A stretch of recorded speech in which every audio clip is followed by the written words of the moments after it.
ကြီးတနေ့မှာတစ်ပင်တွေမရှိတော့ရင်ဘာဖြစ်မလဲတနေ့မှာမျိုးဆက်တစ်လူငယ်တွေမရှိတော့ရင်ဘာဖြစ်မလဲဒီမေးခွန်းနှစ်ခုကကြားရတာတမန်လို့ထင်ရပေမဲ့တကယ်တော့ကမ္ဘာကြီးရဲ့အနာဂတ်ကိုဆုံးဖြတ်နိုင်တဲ့မေးခွန်းတွေပါ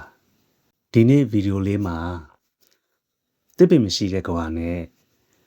လူငယ်မရှိတဲ့ကမ္ဘာကိုနှိုင်းယှဉ်ပြီးဘာတွေဖြစ်နိုင်လဲဆိုတာကိုတိတိကျကျပြောပေးမှာမို့အဆုံးထိကြည့်ပေးပါကမ္ဘာပေါ်မှာတစ်ပင်တွေမရှိတော့ရင်အရင်ဆုံးဖြစ်လာမယ့်အရာကလေထုပြဿနာပါတစ်ပင်တွေဟာကာဗွန်ဒိုင်အောက်ဆိုက်ကိုစုပ်ပြီးအောက်ဆီဂျင်ကိုထုတ်ပေးပါတယ်ဒီအချက်ကလူတိုင်းသိပြီးသားပါတစ်ပင်မရှိတော့ရင်လေထုထဲကာဗွန်ဒိုင်အောက်ဆိုက်တွေတက်လာမယ်အောက်ဆီဂျင်တွေလျော့နည်းလာမယ်လူတွေအသက်ရှူရတာပိုခက်လာမယ်ဒါတွေမကဘူးအပူချိန်တွေအရန်တက်လာမယ်အခုလက်ရှိပူနေတယ်လို့ပေါ့တစ်ပင်တွေဟာအပူကိုရှော့ချပေးတဲ့တဘာဝအေးမြစေတဲ့စက်လိုပါပဲတစ်ပင်တွေမရှိတော့ရင်နွေရာသီပိုးပူလာမယ်မြေကြီးတွေခြောက်သွေ့သွားမယ်မိုးလည်းမမှန်တော့ဘူးပြီးတော့ရေကြီးမယ်မြေပြိုမယ်မိုးခေါင်မှုတွေပိုများလာမယ်အကြောင်းရင်းကတစ်ပင်တွေကမြေကိုဖမ်းဆုပ်ထားပေးတဲ့တဘာဝလက်လိုပါပဲ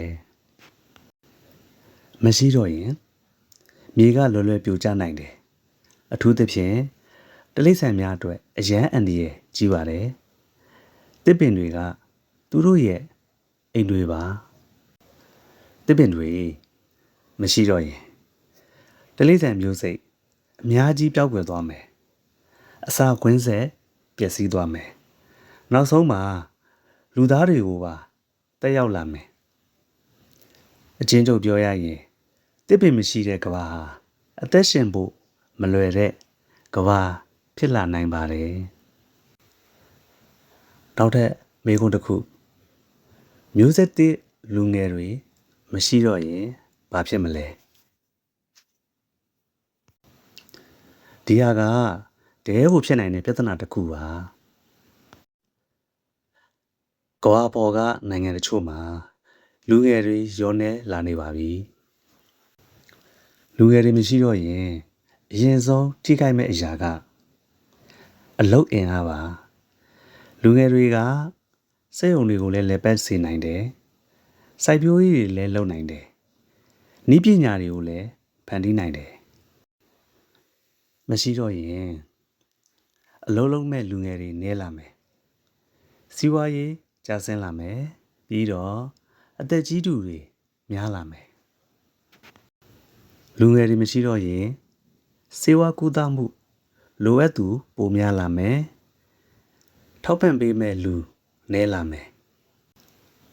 အထူးသဖြင့်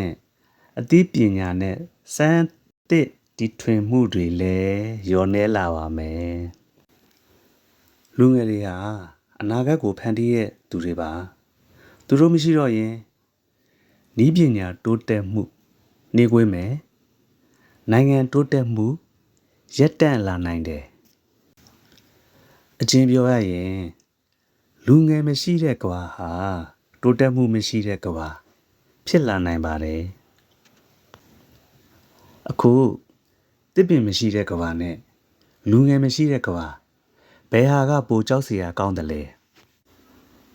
တကယ်တော့နှစ်ခုစလုံးအရေးကြီးနေပါတယ်တစ်ပင်မရှိရင်အသက်ရှူဖို့ခက်လာမယ်လူငယ်မရှိရင်အနာဂတ်မရှိတော့ဘူးတစ်ပင်တွေကကမ္ဘာရဲ့အသက်ရှူရန်ဖြစ်တယ်လူငယ်တွေကကမ္ဘာရဲ့အနာဂတ်ဖြစ်တယ်တစ်ခုမရှိရင်အသက်မရှင်နိုင်တစ်ခုမရှိရင်တိုးတက်မှုမရှိနိုင်ဒီနေ့တစ်ပင်တစ်ပင်စိုက်လိုက်တာကမနှက်ဖြန်အတွက်အသက်ရှူနိုင်ဖို့ပါဒီနေ့ လူငယ်တယောက်ကိုပညာပေးတာကမနှက်ဖြန်အတွက်အနာဂတ်ဖန်တီးဖို့ပါတစ်ပင်တွေကိုကာဝယ်ကြပါလူငယ်တွေကိုအားပေးကြပါဒါဟာကဘာကြီးကိုဆက်လက်အသက်ရှင်စေမဲ့အရေးကြီးဆုံးအရာနှစ်ခုပါဒီဗီဒီယိုလေးကအများတွေအကျိုးရှိမယ်လို့ထင်နေဆိုရင် like and subscribe လုပ်ပေးပါနောက်ထပ်ဗီဒီယိုများလည်းဆက်လက်တင်ပေးပါဦးမယ်